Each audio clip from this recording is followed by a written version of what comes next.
인천시의회 올해 첫 시정질의가 22일 마무리됐습니다. 3일간의 일정이었는데요. 취재기자와 자세한 이야기 나눠보죠. 이재필 기자, 이번 시정질의에서는 수도권 매립지 종료, GTX D노선, 정말 다양한 지역의 현안들이 다뤄졌죠. 네, 맞습니다. 시정질의 말 그대로 인천시 의원들이 집행부에게 궁금한 사항을 묻고 이에 대한 답변을 듣는 그런 자리죠. 자리인 만큼 인천 지역 핵심 현안들이 모두 나왔다고 해도 봐야 할 것 같습니다. 네. 말씀하셨던 수도권 매립지 종료, 그리고 GTX D 노선 추진 상황, 인천의료원, 제2인천의료원 건립 여부 등 지역의 관심 사항들이 모두 나왔는데요. 이용공 인천시의원은 GTX D 노선이 인천에서 추진하는 Y자 노선으로 추진될 수 있도록 정부에게 적극 건의해 줄 것을 요구하기도 했고요. 네. 이병래 인천시의원은 제2인천의료원을 포함한 공공의료 인프라를 확충해 줄 것을 요청하기도 했습니다.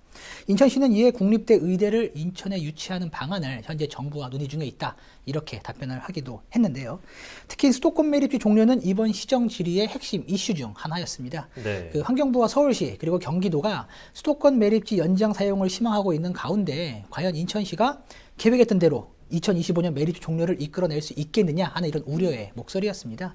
박남춘 인천시장은 반드시 2025년에는 수도권 매립지를 종료하겠다, 이렇게 강조했는데요. 네. 시정질의 현장 상황을 직접 한번 보시죠. 지난 2015년에 작성된 수도권 매립지 정책 4자 협의체 최종 합의서에는 잔여 매립지 중 3-1 공구를 우선 사용하고 3개 시도가 대체 매립지를 확보하기로 했습니다. 또한 대체 매립지를 확보하지 못할 경우 잔여 부지 15% 이내를 추가 사용할 수 있다는 단서 조항을 달았습니다. 단서 조항대로라면 인천 지역만 자체 매립지를 확보하여 폐기물을 처리한다고 하더라도 서울시와 경기도가 대체 매립지를 확보하지 못하면 매립지 종료가 불가능한 상황 아닙니까?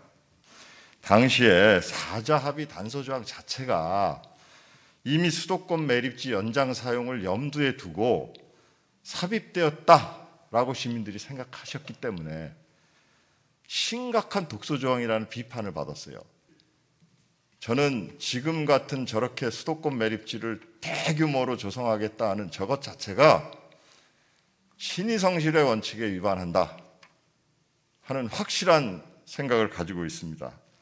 대체 매립지 조성이 그저 형식적 노력에 그친다면 우리 인천시는 4자 합의서에 명시된 대로 2025년으로 예상되는 3-109 종료 시점에 수도권 매립지를 종료할 수밖에 없다 하는 것을 다시 한번 확인드립니다. 예, 이렇게 수도권 매립지 내용 외에도 인천시 교육청에 대한 질문도 좀 이어졌습니다. 요즘 재물포고 이전, 또 교장 공모제 면접 시험 유출 의혹 등으로 정말 좀 시끄럽죠, 요즘. 네, 맞습니다. 말씀 주셨던 두 질문 모두 이번 시정질의에서 다 언급이 됐습니다. 네. 먼저 재물포고 이전에 대해서는 그 지역 주민들의 반발이 이어지고 있는데 과연 지역 주민들과의 어떤 협의 과정은 제대로 지켜졌느냐, 예. 이런 질문들이 이어졌고요.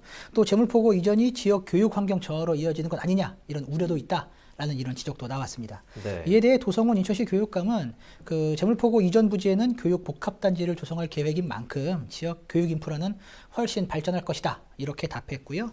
주민과의 협의 역시 이제 시작 단계이기 때문에 주민과 만나 충분히 논의하고 나온 의견을 적극 반영하겠다, 이렇게 덧붙였습니다. 그렇군요.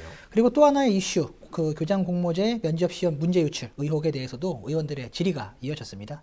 최근 인천시 교육청의 한 직원이 교장 공모제 면접 문제를 사전에 유출한 혐의로 현재 경찰 조사를 받고 있는 그런 상황인데요. 이에 대해 인천시 교육청의 입장과 책임 있는 대책 마련을 시의회에서 요청한 겁니다. 질의응답 현장 상황 직접 한번 보시죠. 그간 입장 표명이 다소 늦어진 이유는 수사 중인 사안이기 때문에 비공개하도록 되어 있어서 입장 표명 여부나 시기에 대해서도 신중히 결정할 수밖에 없었음을 양해해 주시고요.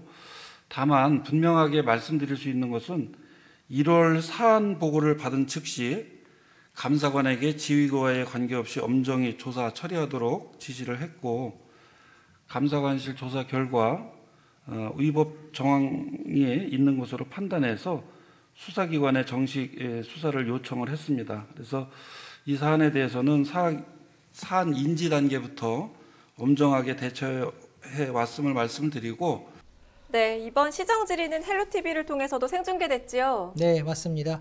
우리 지역 의회의 활동 상황을 지역 주민들에게 생생하게 전달해 드리자는 취지에서 생방송을 결정했는데요. 올해 저희 헬로TV는 인천시 의회의 시정 질의를 시민들에게 생방송으로 전해드릴 계획입니다. 시민 여러분의 많은 시청 부탁드립니다. 네, 알겠습니다. 지금까지 이재필 기자였습니다.